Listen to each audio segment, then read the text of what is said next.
If we could have everyone take a seat, please. We're going to get our meeting started in just a second.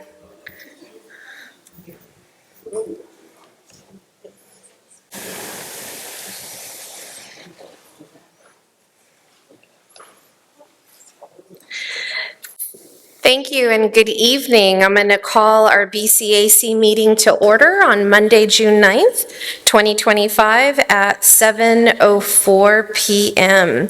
I'm Dr. Roxanne Fuentes, and I'm the BCAC president and the proud superintendent of the Berryessa Union School District. Thank you for that shout out. And as we move along on the agenda, I don't see Ty here for the minutes, but please note you can always go to our website and find our updated minutes there. And we'll transition over to Susan for our treasurer's report. Hi, good evening, everyone. So I have the treasurer's report for the month of May 2025. On May 1st, we had $945.12. And then we had a donation to the Berryessa Art Foundation for the festival event 2025, and that was for $50. We then received membership donations in the amount of $125. Our ending balance, May 31st, is $1,020.12. The City of San Jose District 4 grant, we have a balance of $5,083.90. And the District 3 urgent grant, we have a balance of $3,347.64. I'll be here all night. If you'd like to join, do a donation for a membership, it's $10. I know we're halfway through the year, but the $10 goes a long way for the year with coffee, the room, insurance, and great speakers and great community. So I will take any money you have. Thank you.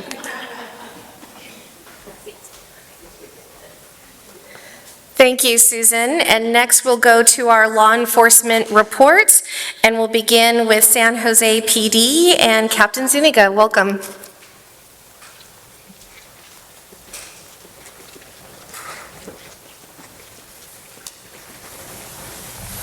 Thanks everybody for having me and inviting me back today. Real quick is overall there were 734 calls for service in the area in the past month, right? Out of those 734 calls for service, there were no major incidents. What I, again, like I explain every month is I want to continue to congratulate you on your engagement, right? As I review the stats, I see how engaged you are and the number of suspicious activity calls that are coming in, whether it's in the foothills or just in the surrounding neighborhoods where you guys are reporting these suspicious activities, or just someone who you see doesn't fit, right? Just nobody knows these neighborhoods better than you. Our biggest concern, my biggest concern, still continues to be your public safety. And it's dealing with the unhoused issue that the city of San Jose is. Being unhoused is not a crime. However, some of the other issues that result from it probably do, right, is the possession of narcotics and everything else.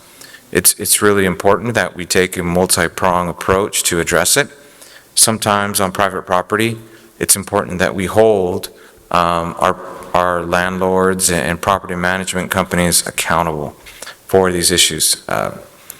The council member and I have a safety walk scheduled for later this month or at the beginning of next month to start speaking with some of the different stores and shop owners, as well as security down here at the Safeway, to figure out if we can come to some form of solution to provide some form of relief, and then get them to be more engaged, get their security to be more involved, and to report more incidents, right? If you see something, please say something, whether these issues are happening. I know what I see from the stats is that when folks call, our officers are immediately responding. We just had a shift change about a month ago, and the new sergeants that are in the area, they're building those relationships back up with many of the community members. As I pulled up today, about 30 minutes ago, I saw a vehicle that probably shouldn't be out here in the parking lot. I've already made a phone call to the district sergeant because I knew that it was coming, right? So I've already made a phone call to the district sergeant and says, hey, if you can, please deal with it. The district, right now, we're planning, there's some planned protests. We're hoping that they remain peaceful and that we don't have to deploy, right? But many of our resources are dedicated to dealing with that issue right now. Overall, I know that there have been some concerns in the past, and we're coming to the summer months and people hanging out up in the foothills. We're continuing to maintain that presence, especially on the weekends, and we're sending officers out to proactively police those neighborhoods. We have 4th of July coming up. I met with the folks from the Open Space Reserve. I've been receiving emails from them for the past about month and a half, and I'm happy to tell you, because one of the first requests from the council member was, we're continuing 4th of July plan, right? I says, yeah, we're going to continue with the 4th of July plan. So planning has started. I have CSOs that are going to close off the roadways. And it's important to understand is that I've also been working with the sheriff's office for those properties that don't belong to the city of San Jose, that aren't incorporated to the city of San Jose. I've already began to coordinate with the sheriff's department to ensure that that area between Sierra and where it's county jurisdiction, that they have the resources necessary up there to set their road closures. If you live in that general area and you have guests or whatever come to your homes, just show us your ID. The community service officers that are working know to allow you to go back up. For the residents that are on Suncrest, is there anyone here that lives on Suncrest, way up on the top? There should be a list that went around, right? So you guys get that list back to me so that we can give that to the officers and they already have it on hand, and they don't have to flash an ID, or you don't have to go travel all the way downhill to go pick them back up and then send them all the way back down.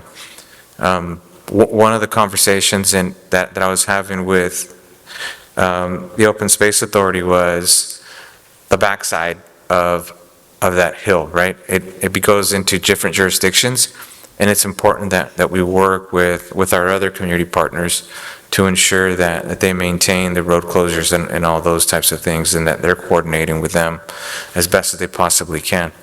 But as far as the city of San Jose, we're addressing the road closures as best as we can with the resources that we have. I'm bringing folks in on overtime to do that.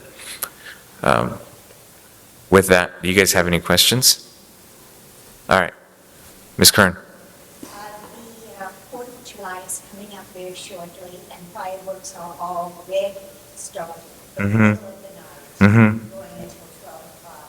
So, of course, everything is dry, and we're all concerned, right? Mm-hmm. The fireworks. Mm-hmm. So, when you patrol the area, do they have their windows open so they can hear the fireworks and you can zero in on that?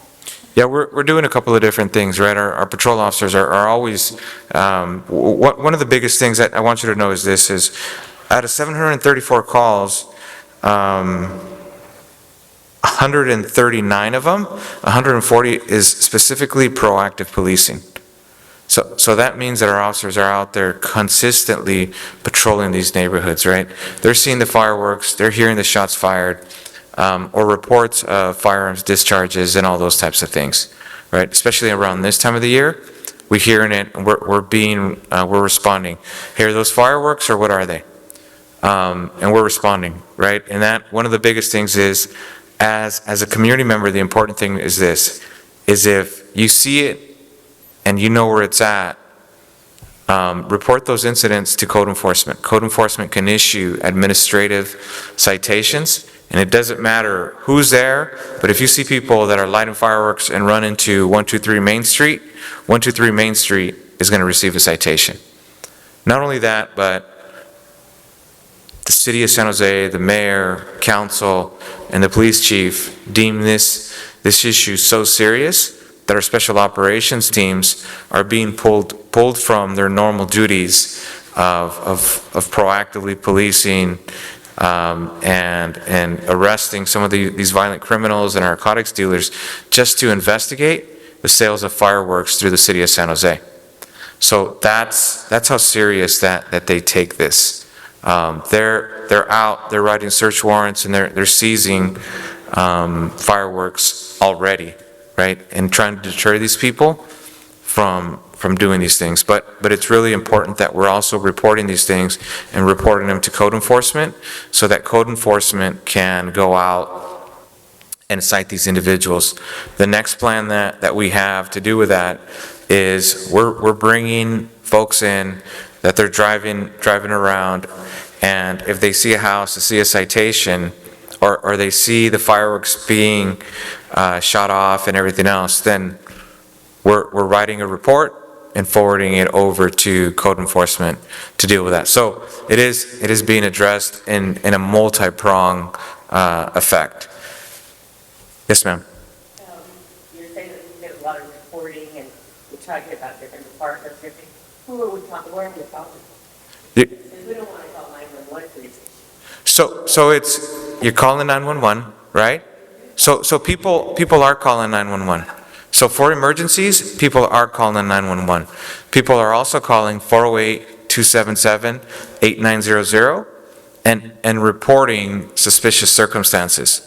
And that would include the encampments and any other concerns you have. In encampments, you use the 311 app and you report it through there, or you go to the cityofsanjose.org, you go to PRNS and you can say report encampment.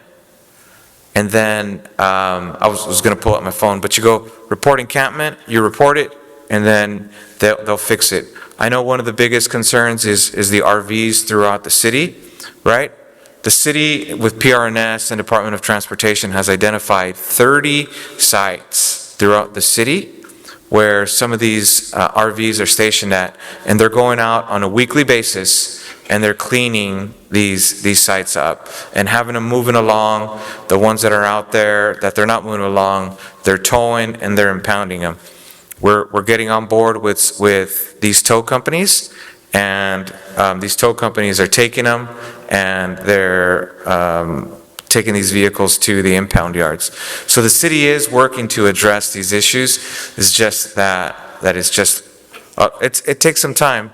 So we just ask for everyone's patience, and I'm going a little bit for some time. Are there any other questions? No other questions? So you guys have my email. We just had coffee with a cop at the Target on the north side of San Jose. We had some folks from the community out there where they met with our crime prevention people, and they were educated about the different variety of city resources that are available. I know that we had officers here at the Art and Wine Festival, so I'm hoping that they answered some of your questions and that you got to meet some of the outstanding officers that are out working in your community. No questions or anything? Who's the next coffee with a cop? We'll plan another one. We'll plan another one, but we will have the safety walk where you guys can see us. If there's another coffee with a cop, we'll make sure that we're meeting. We have a good place to have a coffee with a cop. I think that this might be, the community center actually might be a good place to have, you guys have had it here before? So if you guys do me a favor, get some dates together, let me know when you guys want to do it, and then we'll work with crime prevention, and we can have coffee with a cop, whatever it may be, and then depending on the day that's available, we'll work something out. Is that cool? All right. Yes, ma'am. Just one more quick one. I didn't hear Cedar Kern's question, but the fireworks are happening almost every night now at the pond. Did you mention that, Cedar, that I'm doing Christmas? Come on.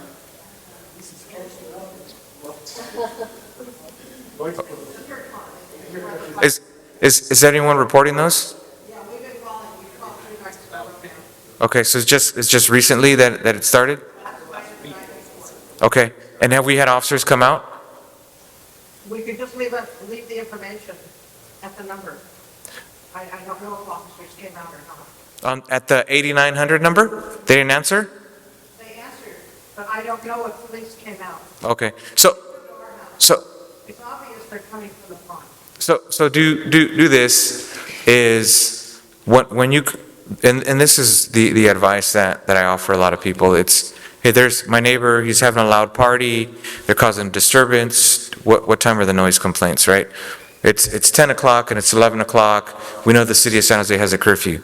City of San Jose does not have a curfew. You can call at 8, 9, 10, 11, 12, 1, 2, 3 o'clock in the afternoon to say there's disturbance and I'm being bothered by it.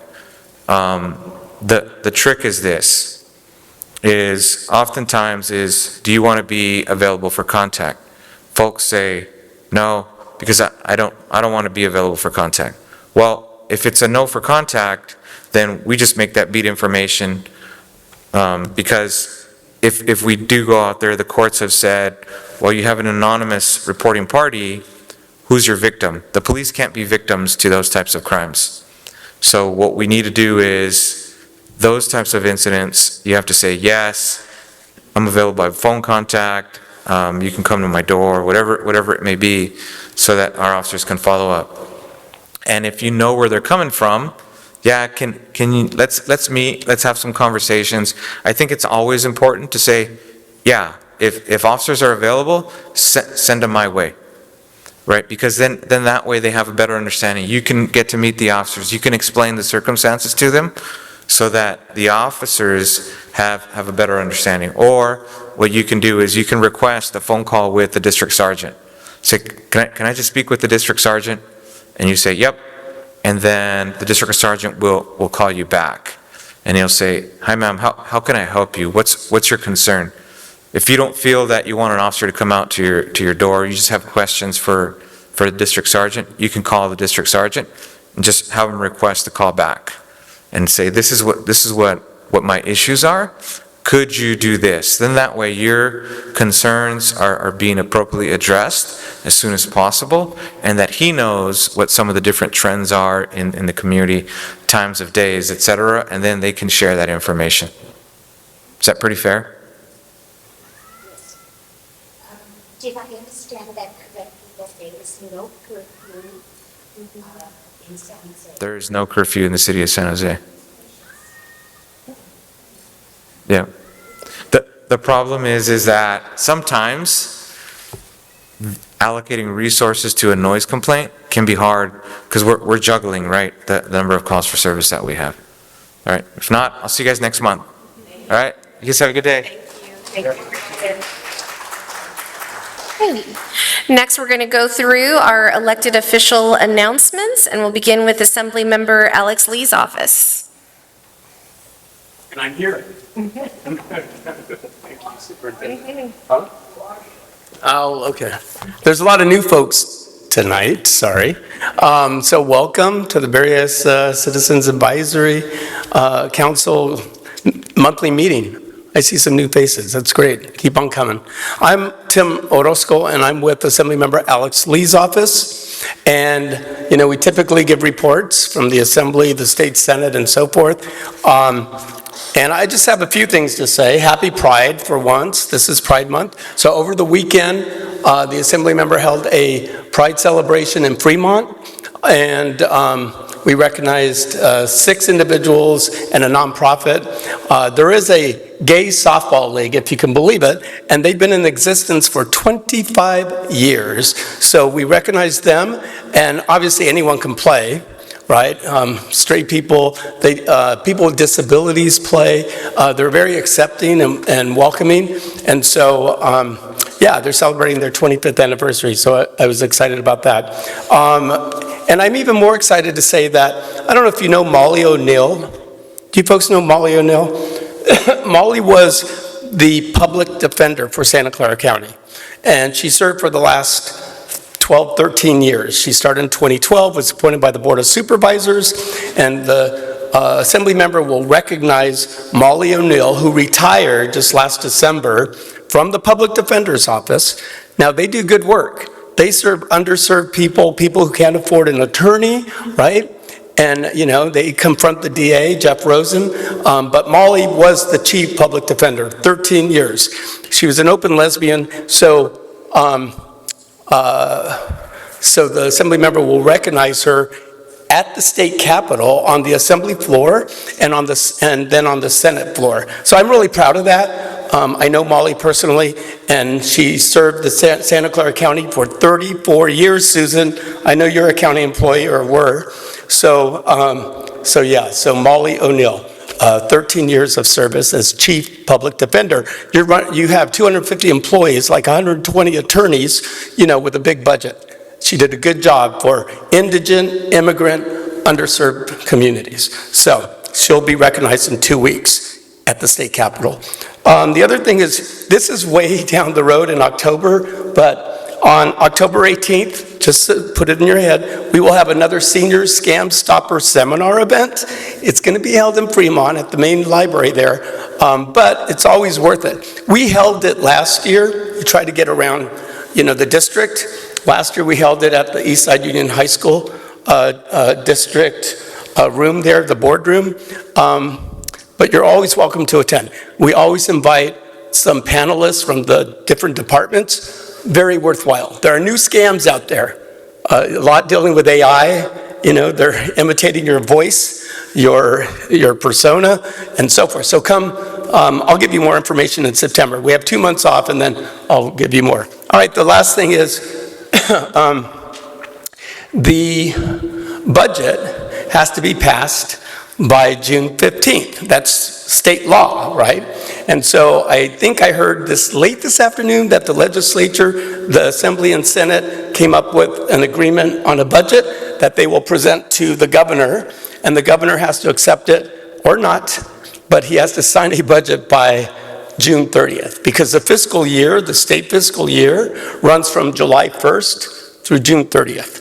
So they have to sign a budget. And we as taxpayers, we voted on a proposition that said, if they don't pass the budget, they don't get paid, right? So that was a while back, decades ago. But you voted for it, I voted for it, I think. And then the last thing, just a couple of bills. The Assembly member has a bill that would add to the voluntary tax contribution fund. You know, when you do your FTB tax form, and at the end you can contribute to various nonprofits or various groups. So this is a bill that would add pediatric cancer research to those contributions, so you would be able to contribute. And this is a good bill. It came from some kids who lost their, like 14-year-olds, who lost their sibling from pediatric cancer. And they came to the Assembly member and said, can you sponsor this bill? All it's going to do is ask people to contribute some money if they can, right? And so anyway, so that's a bill. There's corporate-owned single-family homes. This was tried in the past. We're doing it again. It would prohibit corporations and these institutional investment firms from owning more than 1,000 homes, because what they're doing is, and there's only a handful of these, one is called Invitation Homes, but you know, they eat up all these homes, and then they spike up the rents or whatever, but nobody can then afford to get, or even buy. They eat them up, they rent them, and they don't sell them. So there goes our housing stock, right?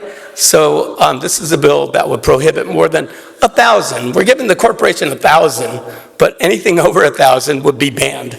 And then one last thing I'll leave you with. There's a resolution. When you have a resolution in the Assembly or Senate, it's an expression of the state legislature on a federal matter. So this resolution is on birthright citizenship to tell President Trump that we affirm the constitutional right of birthright citizenship for all U.S. born children. So it declares the legislature's opposition to Trump's unlawful executive order to terminate birthright citizenship, and it affirms and honors, Wong Kim Ark, the guy from San Francisco a century ago.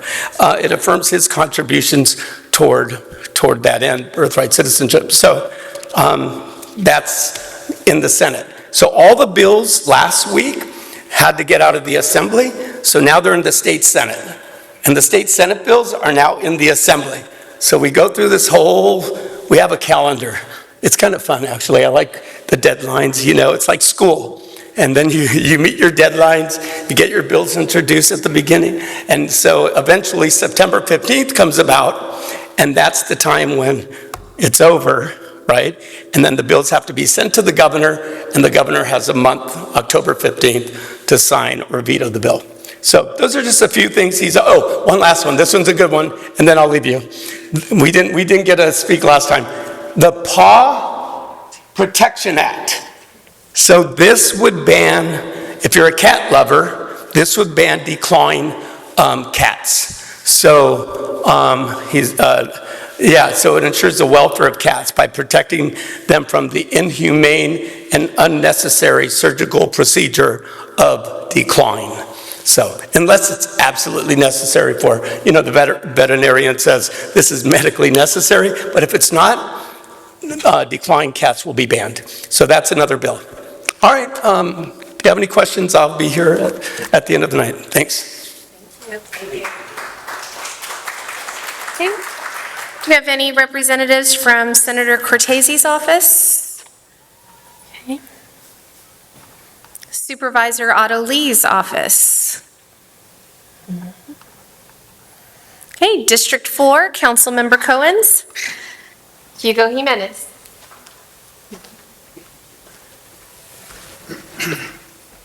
Good evening, everybody. All right, how many people attended the Viva Calle yesterday?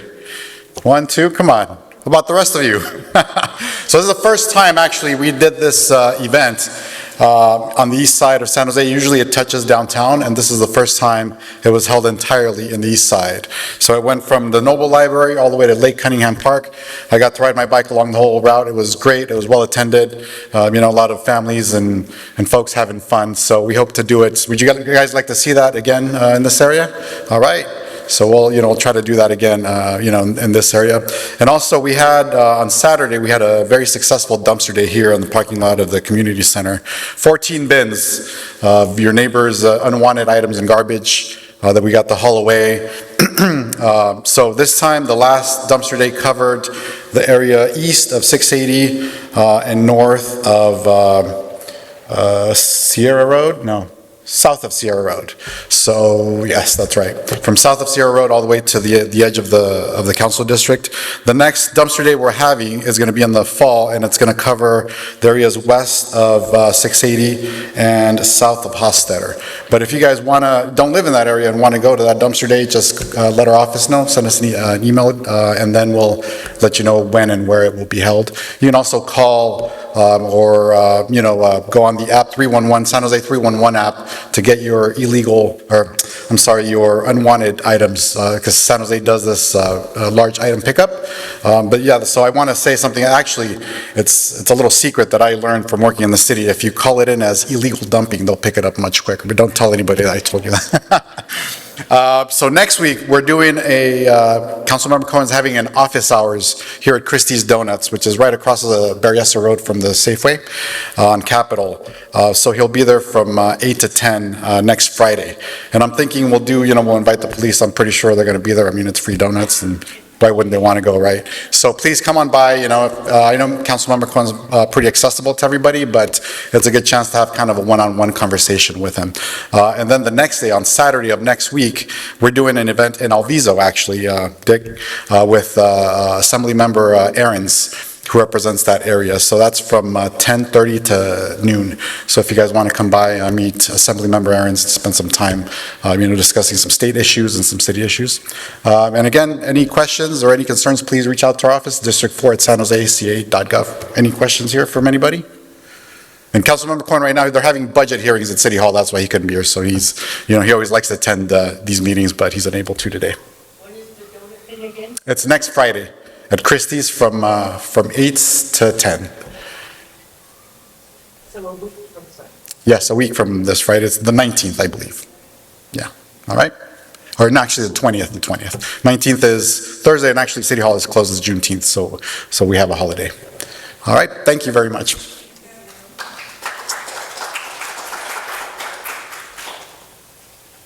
Next, I invite Richard Santos from Santa Clara Valley Water District.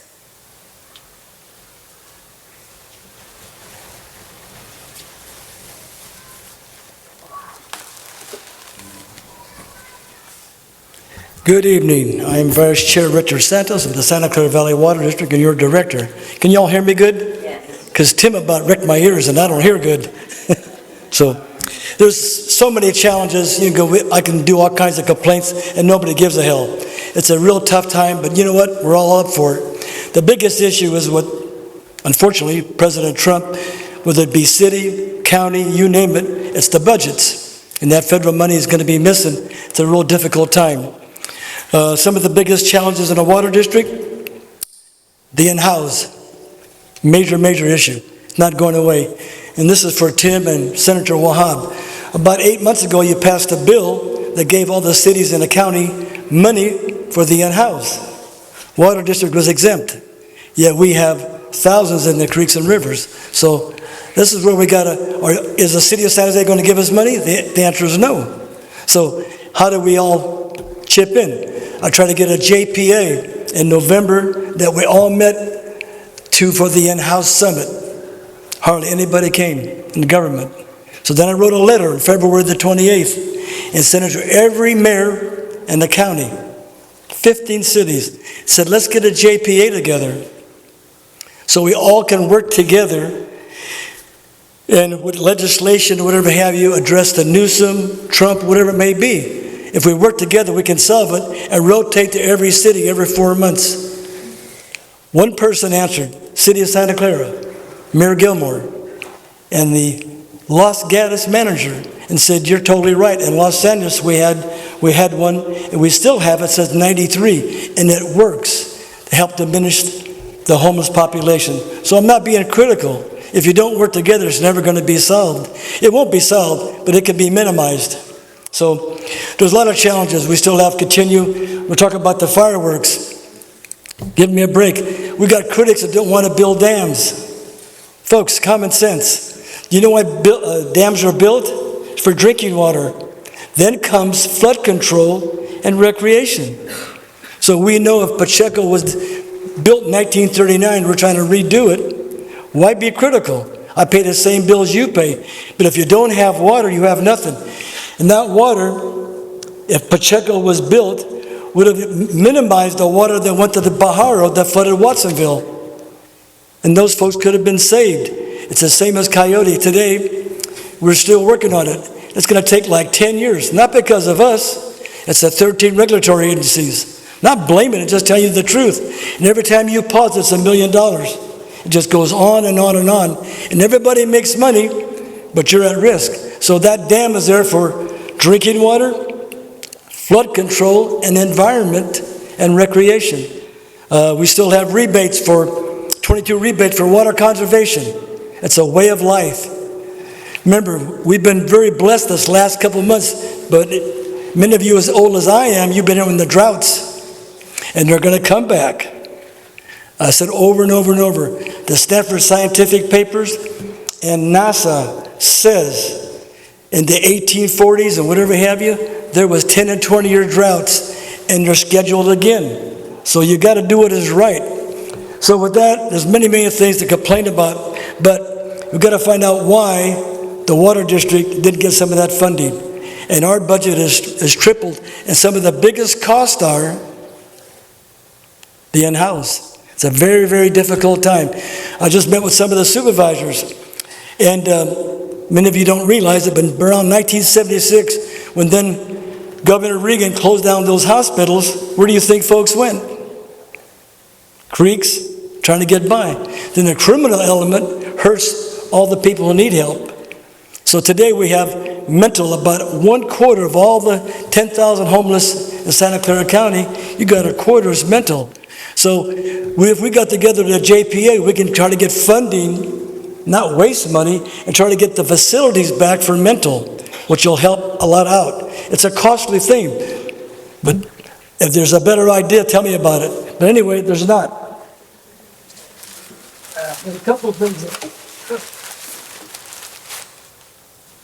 I was in the middle of my nephew's Little League game, concentrating, and Cedar calls, "I want a water bucket." Yeah, all right. So here's your water bucket. You remember? And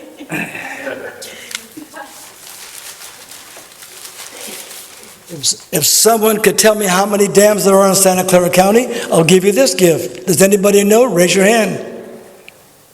1 to 10. 7. Close. 6. 8. Who said 10? Then it's yours. You didn't, but it's yours. One more.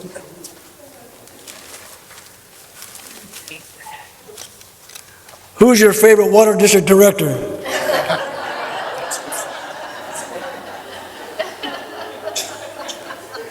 But I think it was a couple of months ago, Marge Matthews came and we made a Portuguese presentation. And so tomorrow at the Santa Clara Valley Water District, we're having basically the announcement of the Portuguese culture for the month of June.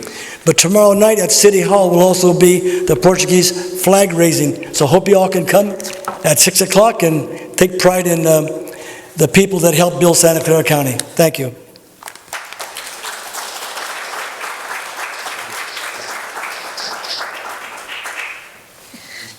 Thank you. And now our Seniors Commission, Lilia Hancock.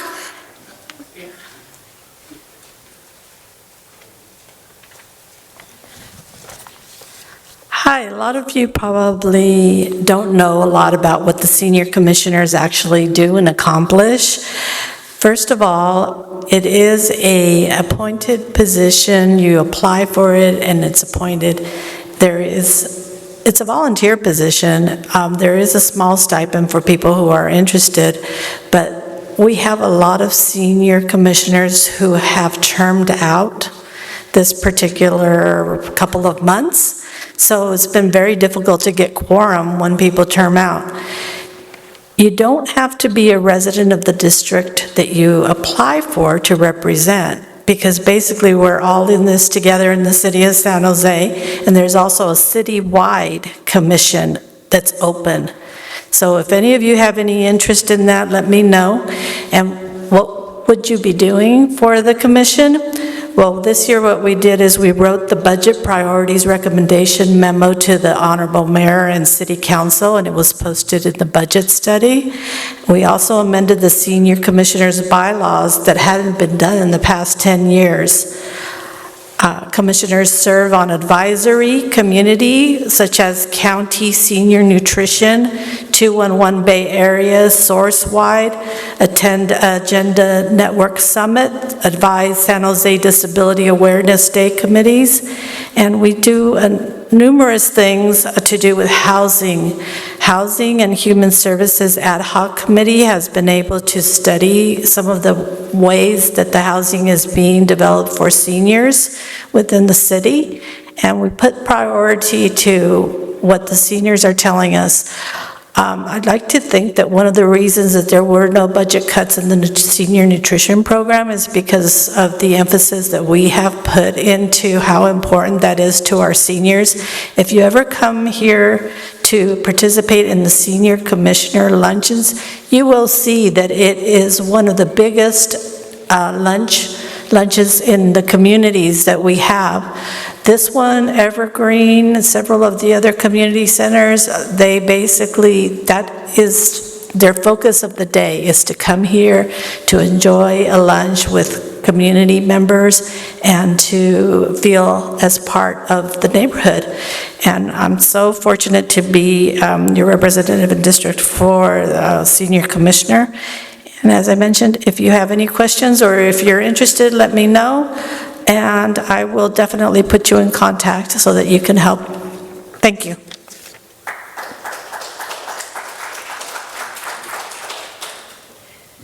Thank you. And then finally, for our school district report, we're wrapping up another school year. Actually, this Friday is our last day. So this is a week of lots of celebration, kindergarten promotions, fifth grade promotions, and on Thursday, we will have middle school promotions all day long at Piedmont Hills High School. So looking forward to celebrating our students there. I wanted to thank all of our community and everyone who came out to the Berryessa Art Festival. We appreciate the community-wide support for that and look forward to the resources that are raised to support the different projects that our teachers want to do with their students in their classroom. And hopefully you had the chance to come out early and hear all of our talented students sing and play all of their instruments. We've been able to expand our music program this year thanks to Proposition 28. So we now have music instruction going all the way down to second grade and hired arts teachers for kindergarten and first grade. So really nice opportunity. So it was wonderful to see not just one group of elementary students performing on the stage this year, but having students specialize in wind instruments, and they were on the stage, and then the students in string, practicing their string instruments, and they were on the stage, and certainly our middle school choir, band, and orchestra teachers get excited about that because at middle school, we just have, again, really talented children, so we offer both beginner, intermediate, and advanced levels in choir, band, and orchestra, and so knowing that our children have that opportunity so young just really helps them flourish, that side of their passion and talent. So thank you to everyone's support in that. In addition, we ended out the year with recognizing all of our employees and the years of service that they have provided to our district. One of our teachers who's retiring, 41 years in the Berryessa district, 40 of those years at the same school site at Ruskin Elementary. So we had some big departures with, about 20 of our staff members retiring and getting ready to go on to that next journey of theirs, but just want to give them a shout out for their dedicated service because many of our teachers and support staff, many of them came through Berryessa schools themselves and continue to live in the community in addition to that. So really excited to end the year on that note. Tim, I want to talk to you because I saw that budget agreement today and they reduced more money for schools. So hopefully that is not something that they agree on, but things have been very challenging in terms of school funding, and certainly with all of the uncertainty with federal funding and things like that, we're watching every dollar and trying to protect the resources that we get within the California budget to support the things that we do for our students. So want to continue just advocating around those areas. As all you know, we've been following our school consolidation process, so I also want to thank everyone who came out to commemorate our schools and all of the wonderful history and achievements that were gained over the decades. Toyon Elementary a few weeks ago had their celebration and were recognized for 70 years. It was their 70th anniversary. And Cherrywood as well had a very special celebration last weekend, and it was their 50th anniversary. And then just on Friday, Laneview Elementary hosted their celebration, just again recognizing the support of the community and all of the good work in those neighborhoods that have happened. So we appreciate everyone's support. So thank you for that.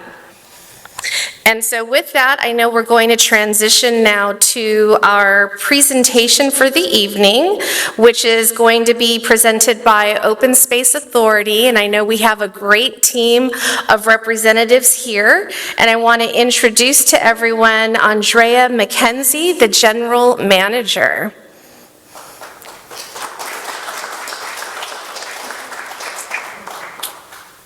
Hi, everybody. Great to see you. I want to thank BCAC for inviting the Santa Clara Valley Open Space Authority here this evening. How many of you have heard of the Open Space Authority before? Oh my God, that's rocking. All right, for those two of you who've not heard of us, I'm going to give you a little bit of background. But we had a little confusion about the ability to do a slideshow. But it's kind of very disappointing when you can't look at beautiful nature slides up on the screen. So I figured out for you so you can kind of follow along and kind of imagine what it's going to be like. So, before I get started, I wanted to introduce your board member, Dick Santos, your board member for Valley Water. Your board member for the Santa Clara Valley Open Space Authority is Margie Matthews. Margie, would you stand up? Margie is no stranger to community service or public service. She served twice on the city council. She's been the high-level director of parks for the city of Los Angeles. And we snagged her, and she is now a director for the Open Space Authority. We also have with us tonight Andres Camposano. Andres is a supervising open space technician for the Open Space Authority. We call our field staff open space technicians. They're essentially park rangers. And Andres supervises the North County area for us, which includes Sierra Road and Sierra Vista Open Space Preserve. He is passionate, he lives in the community. If you have any questions, please talk to him. And then the last thing, maybe introductory thing I want to say is the very passionate director who used to represent this area since 2015 was Mike Flaher. And just a few months ago, unfortunately, we lost him to illness. We miss him dearly, and we are so grateful to Margie Matthews for stepping in and filling out his term through 2026. So, well, let's get started a little bit of refresher. I don't know if I'm going to quiz you at the end like Dick Santos did, but this second slide on that first page, who is the Open Space Authority and what do we do? Well, like Valley Water, we are a special purpose district. We are a public land conservation agency. We were founded 30 years ago by the California legislature only because people like you said we need to protect natural resources and open space and agricultural land in Santa Clara County. Yes, we have a county parks department, but there are amazing, beautiful, large open space areas that weren't being protected, and so we were created to do that. That map you see is our jurisdiction. It's 1,000 square miles, almost the entirety of the county. And so we are responsible for protecting open space and agricultural land, wildlife habitat. We work closely with Valley Water on water resources in that entire jurisdiction. And everywhere you see green there, those are protected open space lands for you. So you have empowered us with a mission statement to protect open space and agricultural land in perpetuity, and we're doing that on your behalf. And everywhere you see one of those little orange dots, those are places where we've invested in urban areas to connect people to nature through parks, trails, environmental education, making sure no matter what your zip code is, you have a way to connect with nature. So 30,000 acres to date over our 30 years since we've been elected, created by the legislature. We have an elected board of 7 board members, also like Valley Water. So you go to the ballot, just like anything, city council, board of supervisors, and you vote for a board member. And again, Margie Matthews is that person for you. On the next page, this is what we like to say right now about what we do. We care for nature so nature can care for you. We protect watersheds, wildlife habitat, and working lands. We buy land outright from willing sellers, either to become open space preserves for you, or we can place protective easements over those lands and they stay in private ownership but can never be developed. In addition to conserving land, we also steward the land. So you read a lot of times in the newspaper, some big parcel has just been acquired. That is just step one. We humans have to care for those places in perpetuity, forever, steward them to make sure that they not only provide a healthy ecosystem, but provide habitat for wildlife, the waters are clean, and that we are managing those lands for wildfire risk, flooding, drought, and increasingly climate-induced impacts.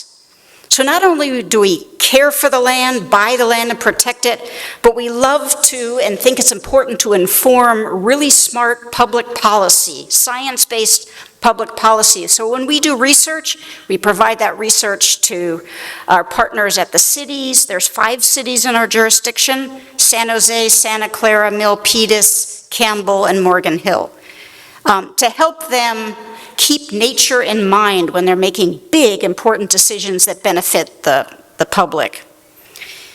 The next slide down there, it's really important that we meet people where they are. You know, in maybe some decades back, we thought, oh, we protect all these open space lands. Come on out, everybody. Yeah, come on out, and that's a measure of success.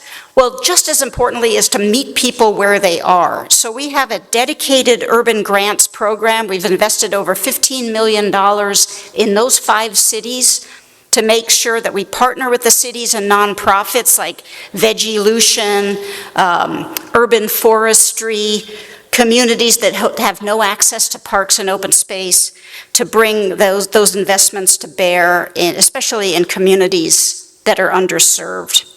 Those are a couple of pictures of places that we've invested: Children's Discovery Museum, Bill's Backyard, Vegilution, getting youth out into nature on backpacking trips and camping trips. And on the next page, there's a picture of 5 different report covers. Okay, call me a policy wonk. I will admittedly say that I am one, but it is really important that we stay up to speed on the trends that are affecting our lands and our communities and our people.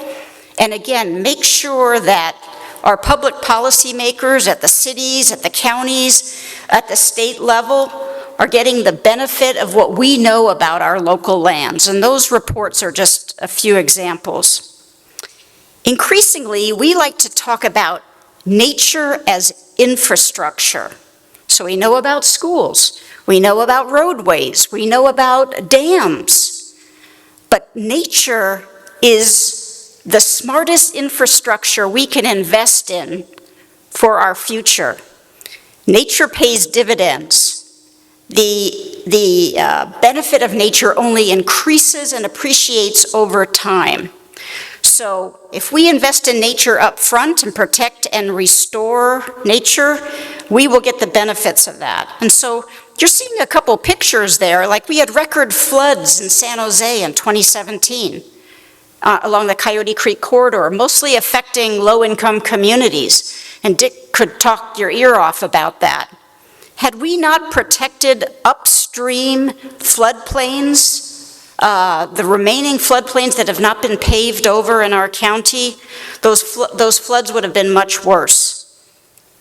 In 2017, when a major wildfire called the Loma Fire came over the hill and down into Rancho Cañada del Oro near Morgan Hill, CAL FIRE took a stand, County Fire, City of San Jose took a stand on our preserve, and because of the good work we had done in managing for wildfire on our lands, that fire was kept from going into Morgan Hill.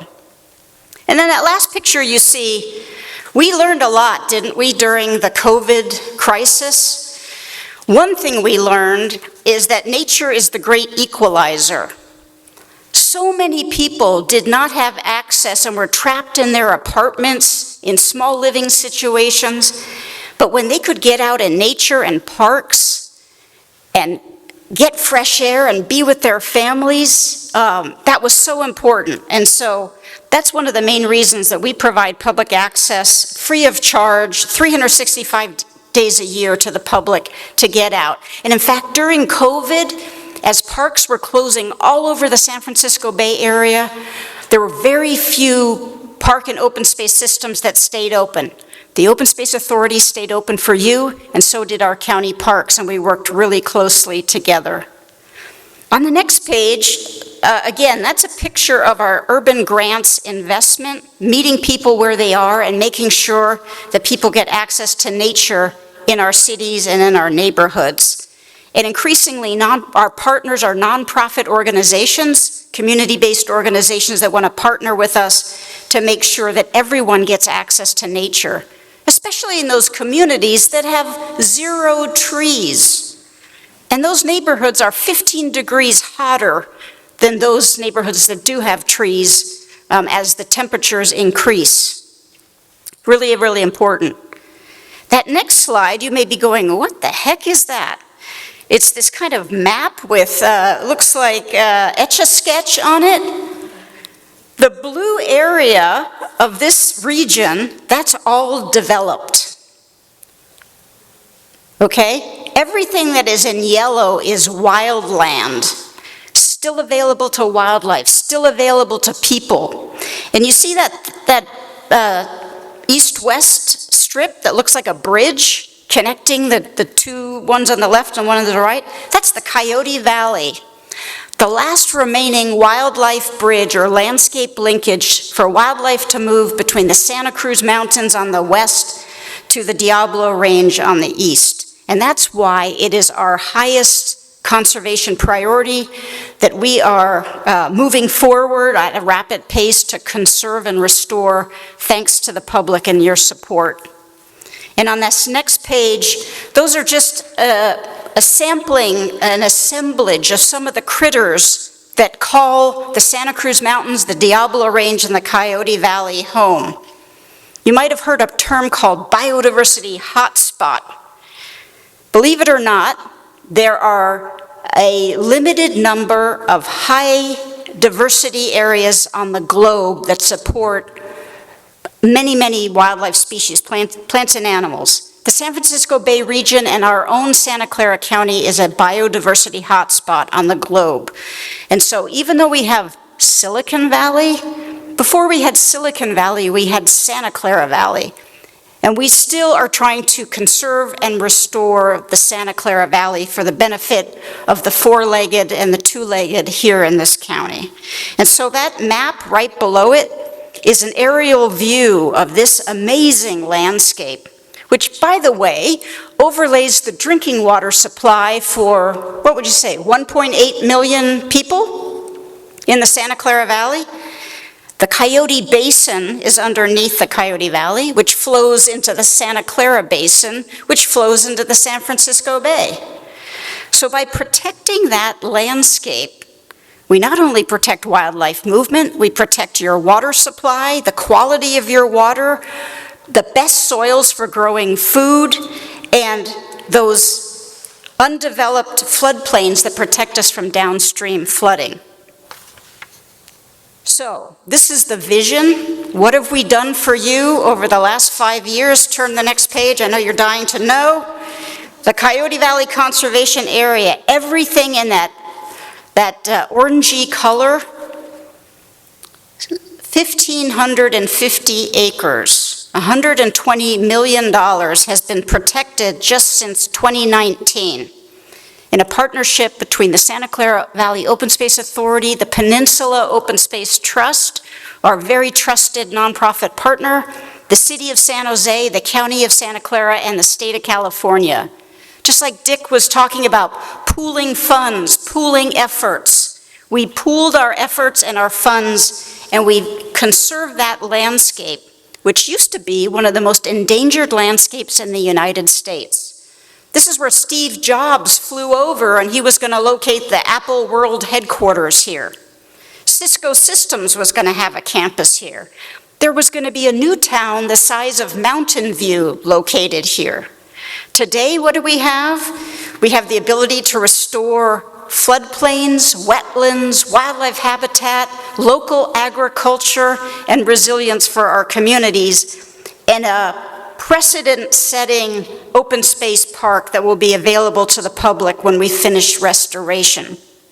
And so below that is, I'll just quickly say, is a timeline. We're in the midst of one of the largest master planning efforts for nature that's ever happened in this county.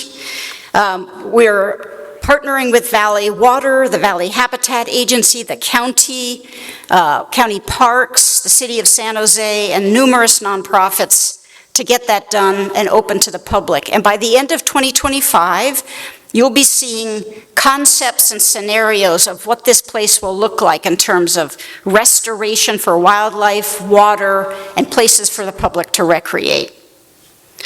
In the next page, the heart of Coyote Valley, you know, that used to be a very important agricultural area and actually still is.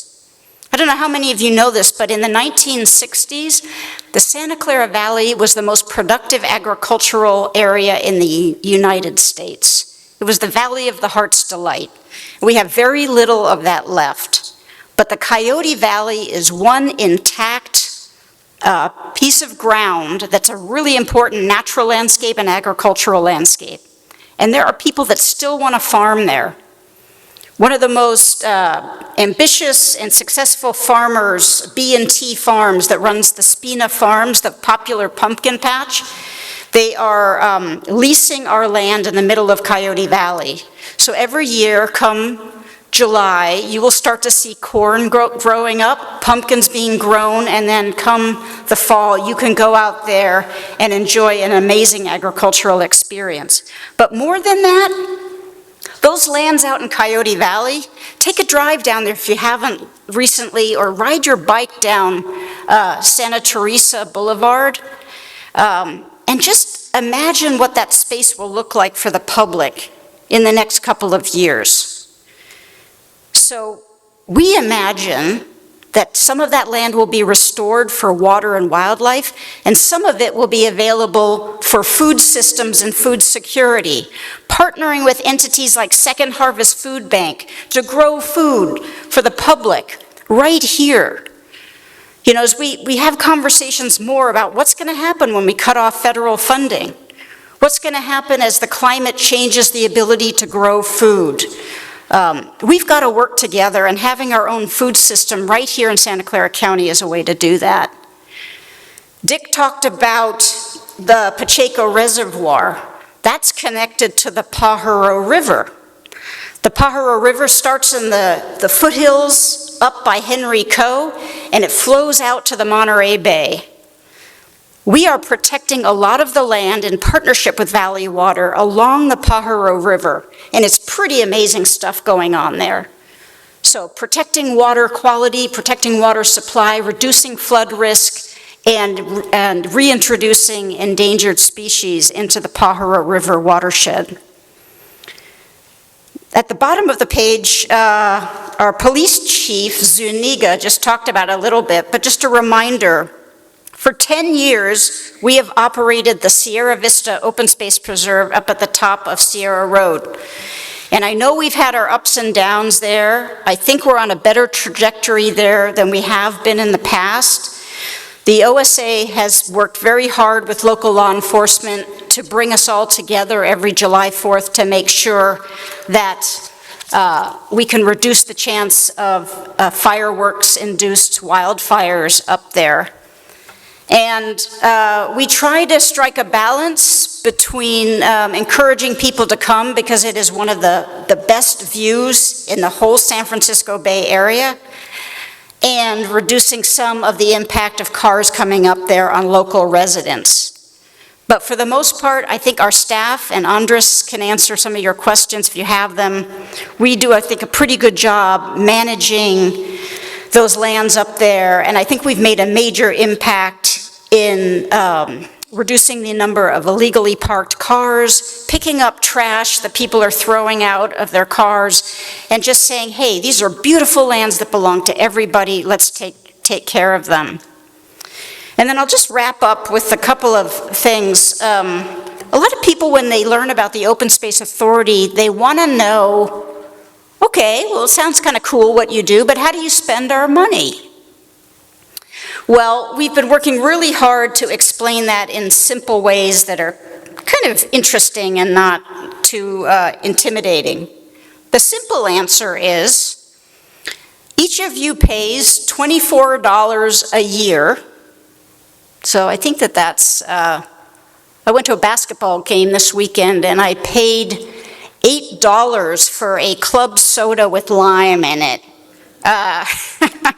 So cost is an issue, and we're very cognizant of that, but $24 a year per parcel, we aggregate that, and it brings in about $12 million a year. $12 million a year doesn't go very far in the Silicon Valley. That could be one property that we buy. Fortunately, what we do is for every dollar of yours that we raise, those $24 a year, we leverage that 3 and 4 times over. So in this current fiscal year, with a $12 million budget, we brought in $20 million to conserve and restore land. And we do that by being really partnership-oriented, working with our nonprofit partners or other government agencies, and thank goodness working with our great elected officials at the state level.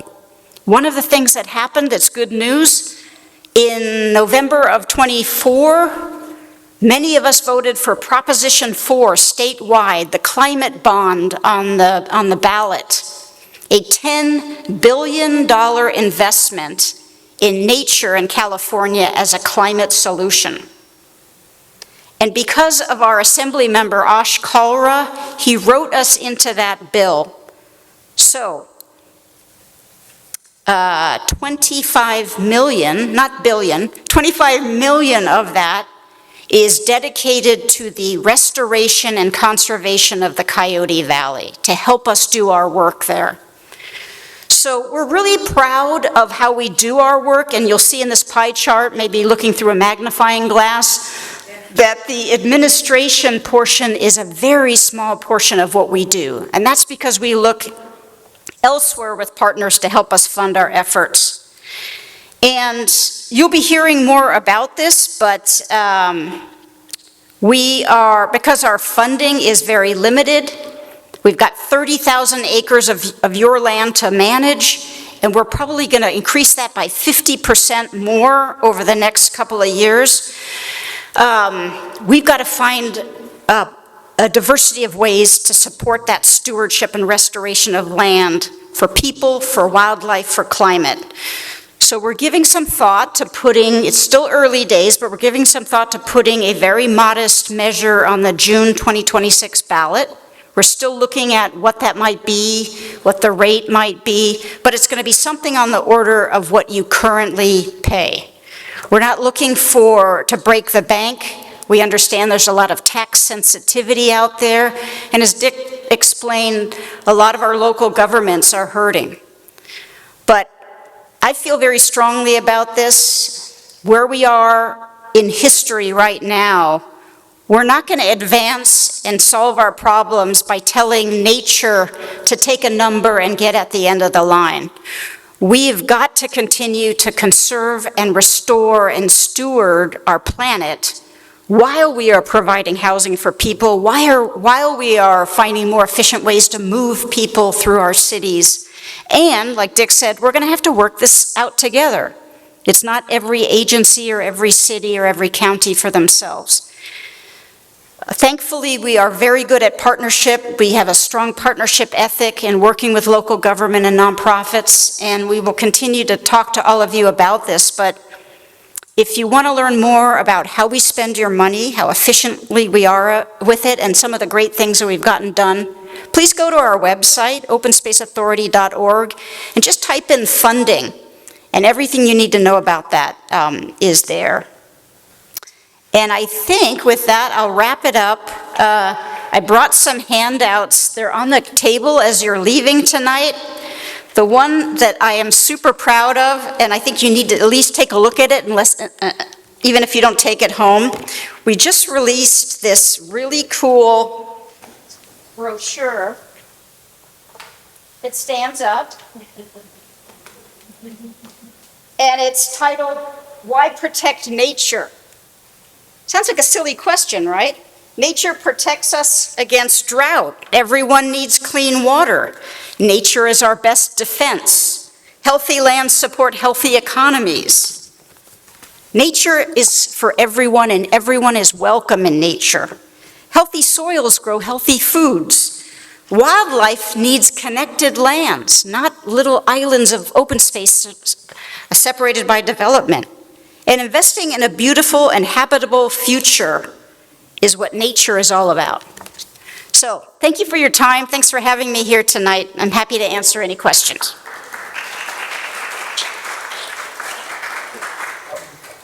I'm going to just ask you to mention the wonderful trails also. Oh, I'd be happy to. Thank you for bringing that up. Are you a hiker? Absolutely. We are very proud of our trail system.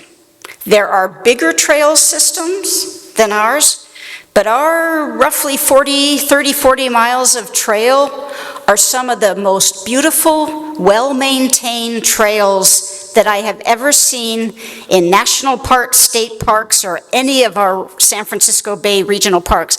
And I ought to know, because I have worked for multiple agencies circumventing the San Francisco Bay area, including East Bay Regional Park District, the largest park district in the United States. Don't tell East Bay Parks, but our trails are much better. Our staff gets out and gets ahead of the issue when there are issues out there. And they do a lot of work by hand. They engage volunteers. We've got one of the most, what do we have now? 250 volunteers now. Please join us if you want to. You don't have to be brawny or, want to be swinging a sledgehammer or a shovel, but just come out and join us. We have people that do trail patrols who engage with the public. We have docents that educate folks who want to come out. A lot of people sometimes are afraid to get out on trails, but we like to build community with our trails.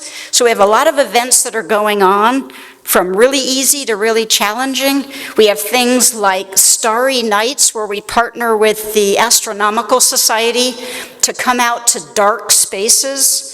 So dark spaces in some neighborhoods can be scary, but when you come out in nature with your friends, and the Astronomical Society has these scopes that look up into the stars and the planets, and they tell you what you're seeing, it's pretty cool.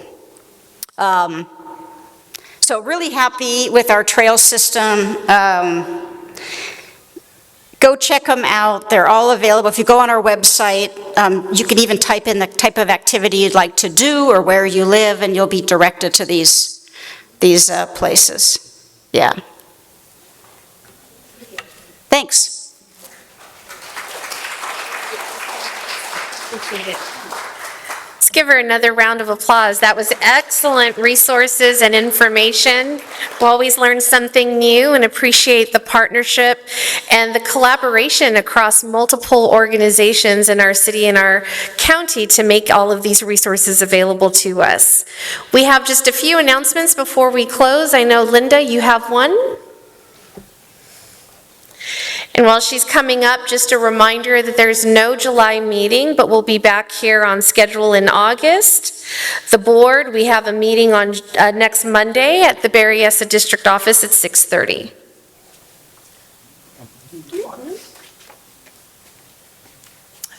Okay.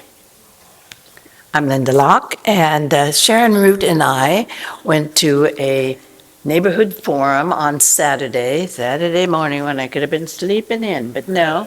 We went to find out about what the city was doing and how they're working together. The interesting thing that I thought was going on was that the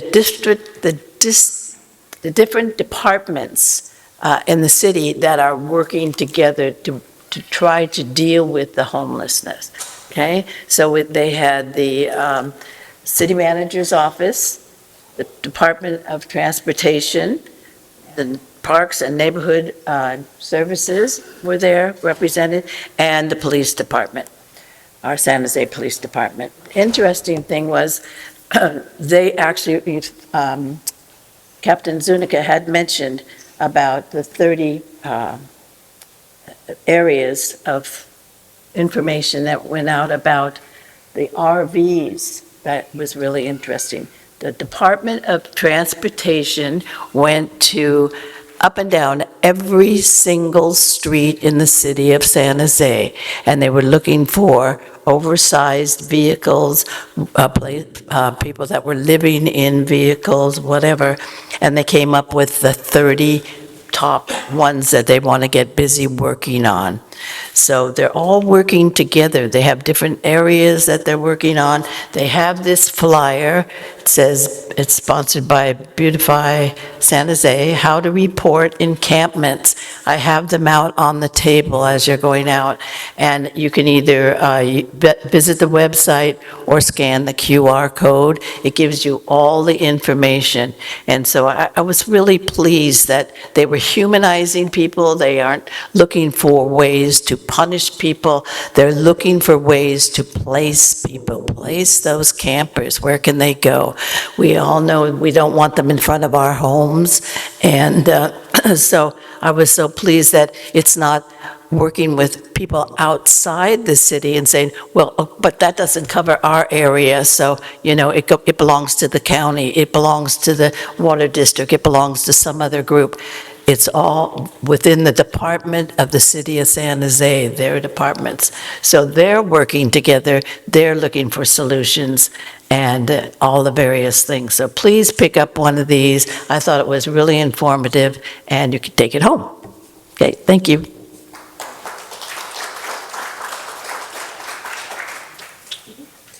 And with that, that concludes our meeting. Thank you, everyone, for your contributions today, and everyone have a wonderful summer. See you in September.